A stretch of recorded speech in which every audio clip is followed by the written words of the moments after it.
Ng lugaw with tokwa at baboy. Unang is malagkit. Kalahating kilong malagkit. Lang ako ng 1 cup ng regular na buko pandan rice.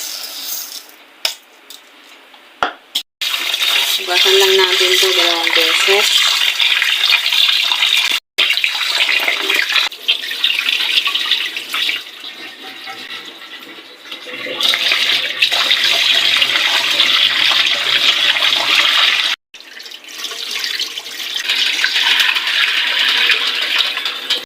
Damihan natin yung tubig.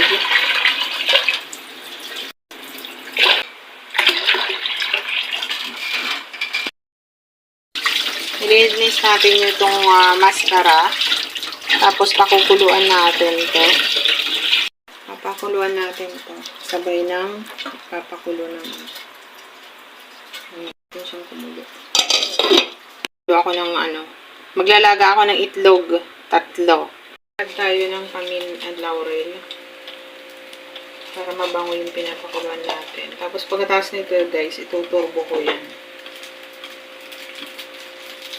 Tapos paminta, sibuyas, saka luya. Tayo ng bawang. Hindi ko na inalis yung dahon, niya, balat. Takpan natin after mga 5 minutes.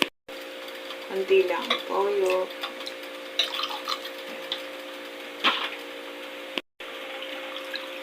Yan, pagkatapos nito guys, mga lang. Alisin lang natin pinaka-amoy niya. Then, mag-a-add tayo, na tayo. Ituturbo ko to. Guys, binaliktad to. Then mamaya, ituturbo ko na to. So guys, okay na to. I-ready na natin to. Papa-cool down muna natin. Itatabi lang natin to. Re-ready na natin para sa turbo. Ito na yung sa malagkit. Kalahating kilong malagkit. Then, 1 cup ng regular na buko pandan. So, salang muna natin siya 20 minutes. Palalamigin muna natin to. Atin nang hihiwain. Para hindi na tayo mahirapan mag-turbo. Ayan, hiwain lang natin ito ng ganyan. Ayan. Hiwain lang natin to. Madali na lang to iturbo guys. Tapos lagyan lang natin to ng konting salt.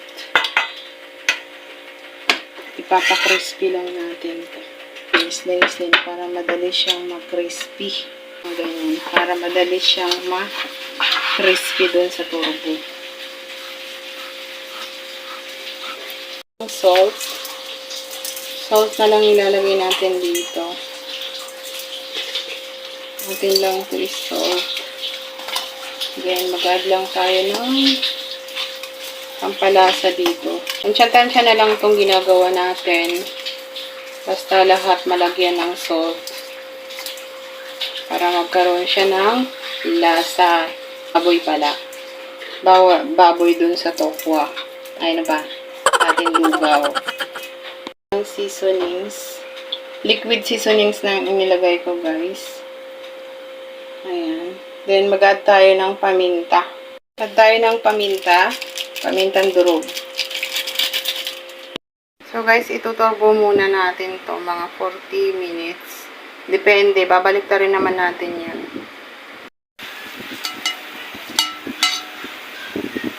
Balik ta rin lang natin to.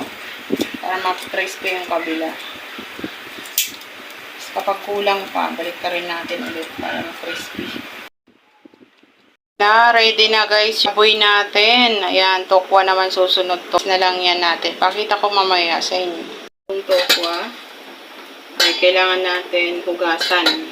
Tapos ko na hugasan yan, nakatuyo na rin. Hiwain natin dito sa gitna. Para madali siyang mag-crispy. Ayan. Ayan na lahat. Ipapry na natin. Mainit na yung kawali. So, ayan na. Naglagay na tayo ng cooking oil. Oil kailangan mainit. Then, layo tayo. Aray! Pati kamay ko. Ingat tayo para hindi pati kamay natin makulito. And frying muna tayo sa tokwa. Tokwa to. Lugaw. Lugaw ko to. Ayan. Habang ay kumukulo na yung ating lugaw. Na yung ating tokwa or tofu, fried tofu.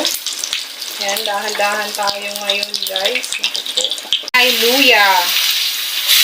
Ayan, luya yan guys. Rotate lang natin yung mga seasonings. Tapos sila. Pag na-smell mo na tayo na parang smell na yung aroma ng luya, pwede na natin isunod yung garlic. Pagkatapos niyang garlic, sunod na natin yung sibuyas.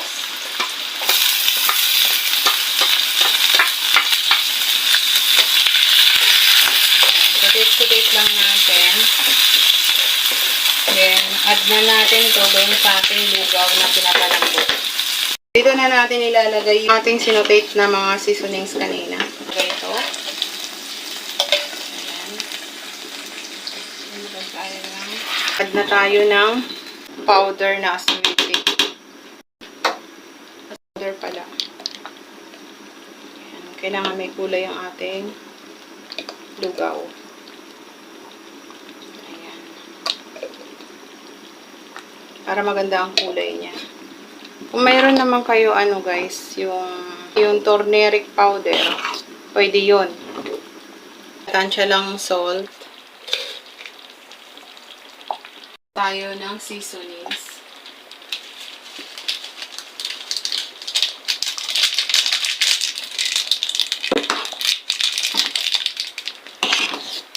Very good. Natin to. Konting lang bago. Spring onion, konti lang din. Then, ready to serve na to. Tikman na lang natin.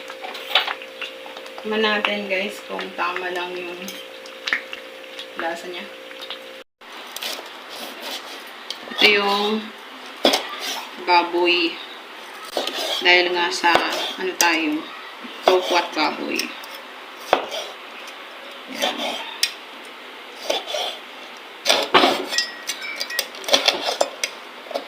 Tinurbot ko.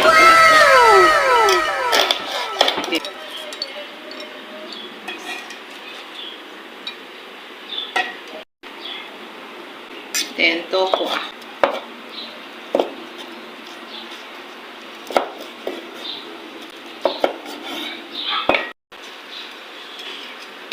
Make sure malinis ang ating kamay.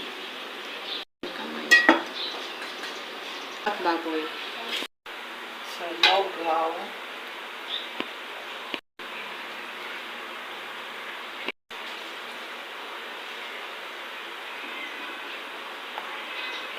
Yan ang toppings, garlic. Roasted garlic. And spring onion.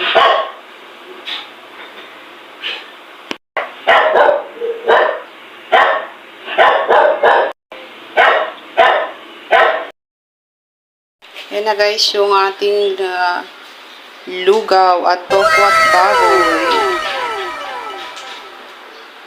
So, yan. Ito yung tofu at baboy with may kalamansi. Then, mayroon tayong sausawan para doon sa ating tofu at baboy.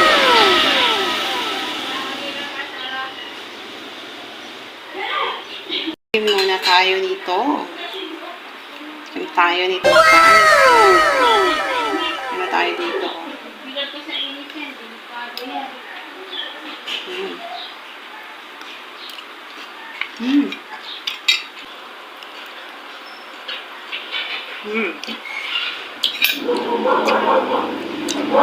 Wow! Yummy!